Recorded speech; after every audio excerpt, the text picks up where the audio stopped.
Several Sumerian carvings include depictions of handbag-like shaped items. It was hidden in plain sight for thousands of years, carved into the walls of ancient palaces and temples held by the hands of gods. A simple handbag. Ancient Sumerians were more than familiar with handbags, or perhaps objects that modern people perceive. For decades, experts said it was just a bucket for pollen, but a new analysis has changed everything.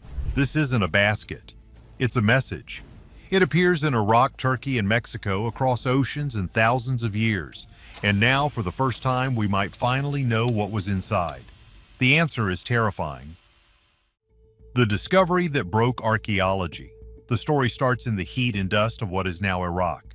We are traveling back to the mid-1800s. It was a time of black powder, steamships, and men in pith helmets digging holes in the desert. An English adventurer named Austin Henry Layard was searching for the Bible's lost cities. He was digging into a massive mound of dirt called Nimrud. The locals told him it was the work of giants. They were not far off. Layard and his crew uncovered the palace of a king named Ashurnasirpal II. This guy was the ruler of the Neo-Assyrian Empire about 3,000 years ago. He was a scary guy, a conqueror who wanted everyone to know he was the boss.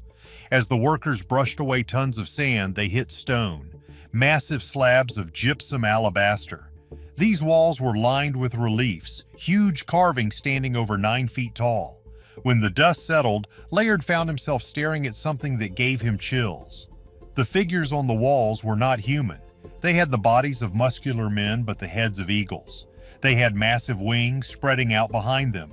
These were the Apkallu. In ancient legends, these were the 7 sages, wise demigods who lived before the Great Flood. They were powerful, magical, and dangerous. But that wasn't the weird part. The weird part was what they were holding. In the right hand, the eagle man held a pine cone. In the left hand, held tight against the chest, was a bag. A handbag. It looks exactly like something you would see someone carrying to the gym or the office today. It has a sturdy handle, a square body, and what looks like a flap over the top. It does not look like a woven basket. It looks rigid. It looks like a box. Layard didn't know what to make of it. He just cataloged it and moved on. But as more and more of these carvings were found, the mystery got deeper. Every single one of these gods was carrying the bag. It wasn't an accessory, it was a necessity. Mainstream archaeology came up with a very safe, very boring answer. They looked at the pine cone in the bag and said, it is a pollen bucket. The theory goes like this. The Assyrians relied on farming. They needed the date palm trees to grow. So the priests or the gods would take pollen from male trees, put it in the bucket, and use the pine cone to sprinkle it on the female trees. It was a ritual of fertilization. It makes sense on paper. It fits the agricultural lifestyle of the time. For 100 years, this was the answer in the textbooks. It is just a bucket of dust. Case closed. But here is the catch. The Apkallu weren't farmers, they were the bringers of civilization. They taught math, writing, astronomy, and architecture. Why would the masters of the universe be walking around doing basic gardening? That is like seeing a nuclear physicist carrying a watering can. It doesn't add up. And then you look closer at the bag itself. The way it is carved shows weight. It shows purpose. In some carvings, the gods are not standing near trees at all. They are standing near the king. They are pointing the pine cone at the back of the king's head while clutching the bag. If the bag is for pollen, why are they dusting the king? Unless the bag holds something else entirely, something invisible, something powerful. The pollen bucket theory starts to crumble when you realize the specific way they hold it. It is always confident, always prominent. It is the tool of their trade. If these beings were truly the teachers of mankind, the ones who jump-started human history, then that bag contains their tools. It contains the technology they used to do it. And just when you think you have a handle on this, the rug gets pulled out from under you. Because this bag isn't just in Iraq, it shouldn't be anywhere else. But it is. The mystery deepens when we leave the desert of Iraq and travel thousands of miles and thousands of years into the past. If this was just a local Assyrian custom, we wouldn't see it anywhere else. But we do. And the next place it shows up completely shatters the timeline of human history. We are going to a place that experts said could not exist. A place that proves we have been wrong about everything. The symbol is not local, it is global. The timeline of humanity just broke. We are heading to southern Turkey to a site called Gobekli Tepe. This is the ground zero of alternative history. In the 1990s, a German archaeologist named Klaus Schmidt started digging here and found a massive complex of stone circles. Huge T-shaped pillars, some weighing up to 50 tons, arranged in perfect rings. He did the carbon dating and the results were impossible. The site was 12,000 years old. Let's put that number in perspective. This is 7,000 years older than Stonehenge. It is 7,000 years older than the pyramids. This is the end of the last ice age. According to the history books, humans at this time were primitive hunter-gatherers. We were supposed to be chasing gazelles with sharp sticks and sleeping in temporary huts. We had not invented the wheel. We had not invented pottery. We definitely had not invented farming. Yet somehow these primitive people cut, moved, and arranged 50-ton stone blocks with laser precision. It is an engineering miracle that we would struggle to replicate today without cranes. But the engineering isn't even the craziest part, it is the art. On Pillar 43, known as the Vulture stone, there is a complex carving. There are vultures, scorpions, and strange geometric shapes. And right there at the very top of the pillar are three objects. Three rigid square handbags with semicircular handles. They are identical to the ones in Mesopotamia. But wait, there is a problem, a big one. The Assyrians in Iraq carved their handbags around 800 BC. The builders of Gobekli Tepe carved theirs around 10,000 BC. That is a gap of over 9,000 years. That is a longer gap than the time between us and the Roman Empire. How on earth did a symbol survive for 9,000 years perfectly intact? How did a bunch of Ice Age hunters in Turkey come up with the exact same specific design as an empire in Iraq thousands of years later? The mainstream critics try to wave this away. They say, oh, it represents the sunset, or it is just a generic basket. But look at the shape. It is specific. It is technical. It has a flat bottom, square sides, and a heavy arched handle. To say this is a coincidence is lazy. It is statistically impossible. It would be like finding a carving of an iPhone in a medieval castle and saying, oh, that is just a shiny mirror. No, it is a specific design. The presence of the bag at Gobekli Tepe changes the whole narrative. It means this object does not belong to the Assyrians. It belongs to something much older. It belongs to a legacy that goes back to the darkness of the Ice Age. It implies that there was a stream of knowledge, a cult or a group of teachers who kept this symbol alive for millennia. They passed it down from generation to generation, guarding the secret of what was inside. And get this, Gobekli Tepe was not destroyed, it was buried. The people who built it spent years carefully covering the entire site with dirt and rubble. They hid it on purpose. It was like they were putting it in a time capsule. They wanted to preserve the message. They wanted us to find it. And right at the top of their message, the first thing you see on the pillar are the bags. 3 of them, watching over the site. This discovery alone is enough to rewrite history, but the rabbit hole goes deeper, much deeper. Because if you think finding this in Turkey is weird, wait until you see where else it shows up. We have to cross an entire ocean. We have to go to a place that had absolutely zero contact with the Middle East, a place that was cut off from the rest of the world. And yet the bag is there too. The ocean was never a barrier for this secret. Why is this symbol in the Americas? We are now flying 6,000 miles across the Atlantic Ocean to the steamy jungles of Mexico. We are entering the world of the Olmecs. The Olmecs are the mother culture of Mesoamerica. They came before the Maya and the Aztecs. They were around about 3,000 years ago, roughly the same time as the Assyrians were carving their palace walls in Iraq. But these two cultures supposedly never met.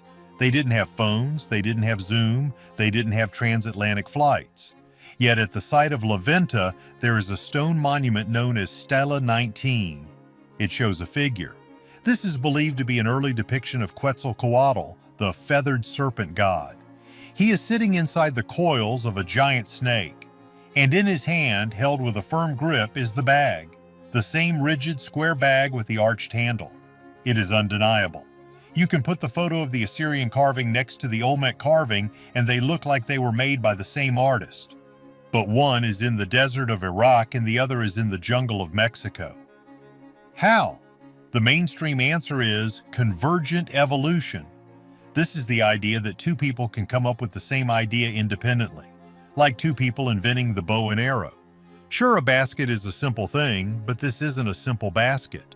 It is a ritual object held by a god in a specific pose.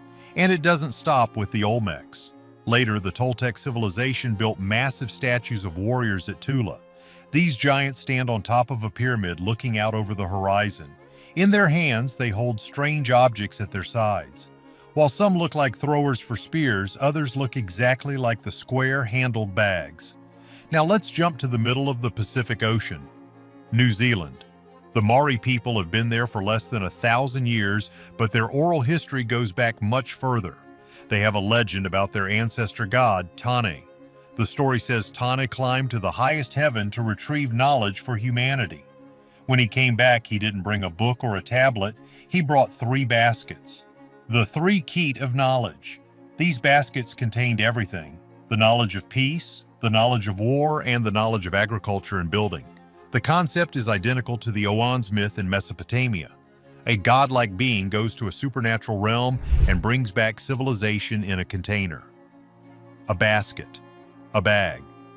So here is the deal. We have the same visual symbol in Turkey, Iraq, and Mexico. We have the same story in Iraq and New Zealand, a divine container holding the software for society. If this was just a farming tool, why is it the most important object in the story? You don't build a religion around a bucket of pollen. You build a religion around the thing that gave you power, the thing that made you human. The consistency is what makes this impossible to ignore. The handle is always semicircular. The body is always square or rectangular. It is always held by a non-human or superhuman teacher. It is always associated with the sudden rise of civilization. This is a trademark. It is a logo. It is a sign that says the teachers were here. But all of this brings us to the most important question, the question that has been driving researchers crazy for 100 years. If it's not a bucket, what is it? If it is a piece of technology, what does it do? We have to stop looking at the stone and start looking at the function. Because when you treat this bag like a machine, the theories get wild. And the first scan of the evidence points to something that could change reality itself. We are about to open the bag. The tool that rewrote human DNA. Now we get to the fun part, the scan.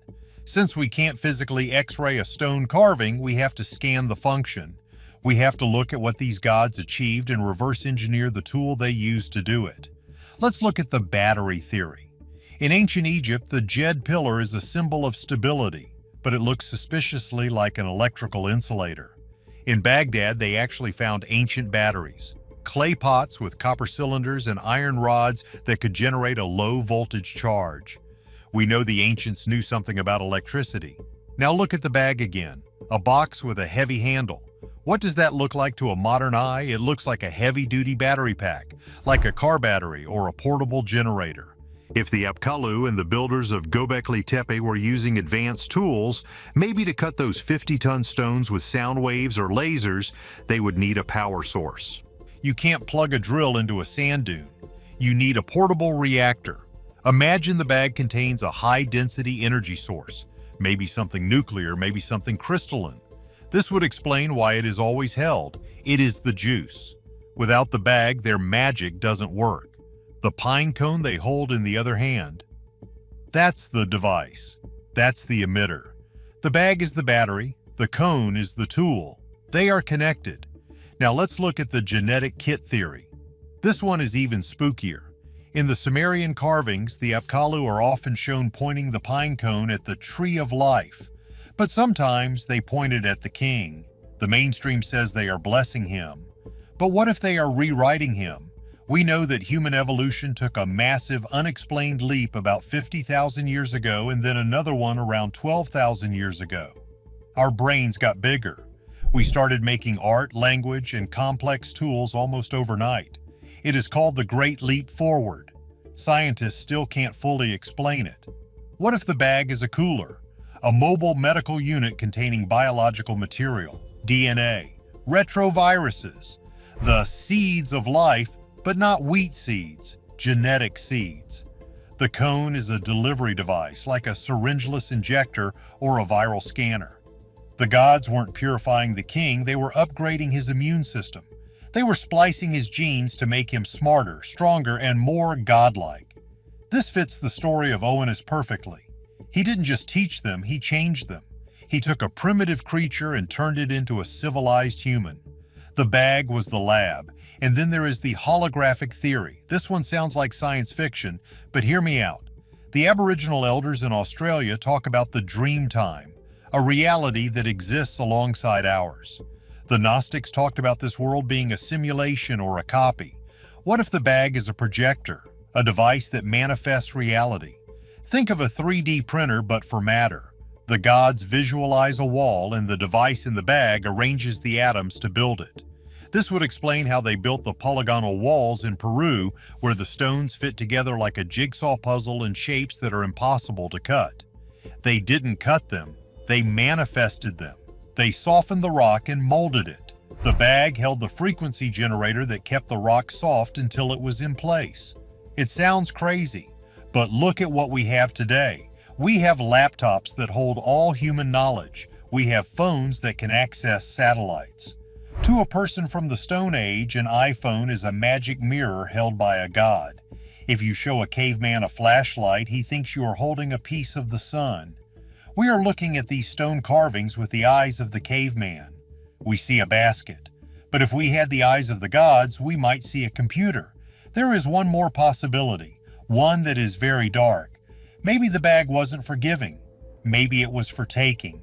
Maybe it was an atmospheric scrubber, a device to keep the gods alive in our thick, dirty atmosphere. Maybe they couldn't breathe our air. The bag was their life support. If they dropped it, they died. That is why they grip it so tight. But whatever was inside, the result was the same. Civilization exploded out of nowhere. And then, just as quickly, the gods disappeared. The bags vanished from the art. The knowledge was lost.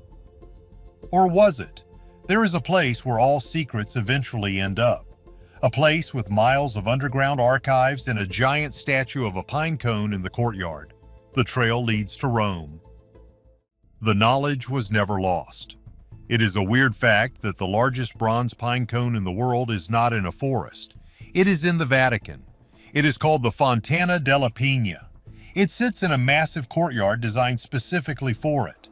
It is an ancient Roman statue, but the symbolism is the same as the Assyrian carvings. The pine cone, the seed of knowledge, the third eye. Why would the heart of Christianity keep a pagan symbol of an Assyrian god? Because the church knows the score. They know that knowledge is power. When the old pagan religions were crushed, their temples weren't just burned, they were looted. The scrolls, the artifacts, the magic items were taken to Rome. There is a theory that the bag didn't disappear. It went underground. The knowledge of how to build, how to manipulate matter, and how to control the masses was hoarded by the elites. You see traces of it in secret societies. The Masons used the square and compass, architectural tools. They talk about the great architect. They are obsessed with building Solomon's temple. It is the same lineage, the builders, the ones who know the math. So here is the deal. The public got the pollen bucket story. We got the hunter-gatherer story. We were told we are just smart monkeys who got lucky. But the elites, the inner circles, they kept the real story. They know that civilization was a gift or a loan from something much more advanced. Maybe the bags are still down there, in the Vatican secret archives or in the basement of the Smithsonian. There are rumors of out-of-place artifacts disappearing into museums, never to be seen again. Giant skeletons, complex gears, and yes, strange boxes that don't open. If the bag is a piece of tech, it might still work. Or maybe the battery is dead and it is just a paperweight now. A useless brick that used to build mountains, but the memory of it remains. It is burned into our collective subconscious. We know there is a missing piece of the puzzle. We can feel it. We look at the pyramids and we feel it. We look at Gobekli Tepe and we feel it. We know we didn't do this alone. We had help, and the helper carried a bag. But who were they? Aliens? Interdimensional travelers? Or is the answer much closer to home? This is where we have to get real. This is where we have to drop the sci-fi and look in the mirror. Because the wildest theory isn't about little green men, it is about us. The truth is terrifying because it means we have forgotten who we are. The cycle of destruction and rebirth. We love the idea of aliens. It's exciting, it keeps us up at night. It's fun to think that someone came from the stars in a shiny metal disc to save us from ourselves. But there is a massive, glaring flaw in that logic, and you have to be willing to see it. If aliens came all the way across the galaxy, mastering light-speed travel, zero-point energy, and anti-gravity, why in the world would they build with stone? Think about it. If you can warp space-time, why leave vague carvings on a limestone pillar? Why not leave a titanium monolith? Why not a sphere made of a mathematically perfect alloy that never rusts? Why not a plastic bottle? Or a hard drive made of diamond? Something that lasts forever and unequivocally proves we were here and we were advanced. But they didn't. They left stone. They left heavy, crude, massive blocks of rock. The stone handbags suggest something else entirely. They don't scream alien invader, they scream connection to Earth. Stone is the material of this planet. It is the bones of our world. The figures holding these bags, they look human. Sure, the Oan's figure in Mesopotamia had a fish head, but look closer. He had a human face peering out from underneath it. The Apkallu had wings, but they had human bodies, human arms, and human legs. What if the gods weren't little gray men? What if the gods were just us? We need to rethink the timeline. Go back 12,000 years, the Younger Dryas. This isn't a conspiracy theory anymore, this is becoming geological fact. The ice caps are melting. A comet or fragments of one slams into the North American ice shelf. The energy release is bigger than all the nuclear weapons on Earth combined. The ocean levels rise 400 feet almost overnight. The world is ending. Imagine we have a civilization today, right now. We have laptops, nuclear power, genetic engineering, AI, and satellites. Now imagine that comet hits tomorrow. The ice melts. Giant floods miles high sweep the Earth. The power grid fails instantly. The internet vanishes. Satellites fall out of orbit. 99% of humanity dies in the first month from the floods, the chaotic weather, and the starvation. The cities, New York, London, Tokyo, are ground to dust by glaciers or swallowed by the rising ocean. Who survives? Not the people in the cities, maybe a few billionaires in bunkers, maybe a few military scientists in a high-tech outpost deep in the mountains. Maybe a crew on a nuclear submarine that stays submerged while the world burns above them. The descendants of those survivors come out. They are the great-great-grandchildren of the scientists and the engineers. They still have a few pieces of technology. They have magic boxes that still work, maybe solar-powered tablets or Geiger counters or advanced medical kits. They have preserved the knowledge of agriculture, math, and astronomy. They walk into a world that has gone back to the Stone Age. The people they meet are savages, survivors of the tribes who lived outside the cities, who have forgotten how to read, how to write, or what a computer even was. To these tribes, the scientists look like gods. They are clean-shaven, they have strange clothes. Maybe they are wearing protective suits because the ozone layer was destroyed. To a primitive human, a hazmat suit looks like fish scales. A jetpack or a glider looks like wings. An oxygen mask looks like a beak. They have magic bags that can heal the sick or start fires instantly. They decide to help. They decide to teach the tribes how to farm again, how to build again. They are trying to reboot civilization. The Apkallu, Quetzalcoatl, Oannes Viracocha. They are not aliens. They are the survivors of Atlantis, or Lemuria, or whatever you want to call the advanced human civilization that existed before the flood. They were our ancestors. They were the ones who figured it all out the first time. But let's get wilder. What is actually in the bag? If these were survivors of a high-tech society, that bag isn't just a purse. It's a piece of technology that we don't recognize because we are looking at a stone carving of it. Look at the context. In almost every carving, the figure holding the bag is also holding something in the other hand, often a pine cone or a small, jagged object. Conventional archaeology says this is a purification ritual. Boring. What if the environment 12,000 years ago was toxic? After a comet impact, the air would be filled with ash, radiation, and smoke. Maybe the oxygen levels dropped. The bag isn't a bag, it's a portable life support unit, a power pack. It connects to the suit, it filters the air or creates a personal electromagnetic field to protect the wearer from radiation. The pine cone isn't a fruit, it's the emitter. The interface. The gods held the bag tight because if they dropped it, they would suffocate. They were walking through a post-apocalyptic wasteland, and that bag was the only thing keeping them alive. So do you think the handbag is a piece of lost tech or just a bucket? And if we found one today, would you dare to open it? Let me know in the comments below. If you want more forbidden history, smash that like button and subscribe. See you in the next one.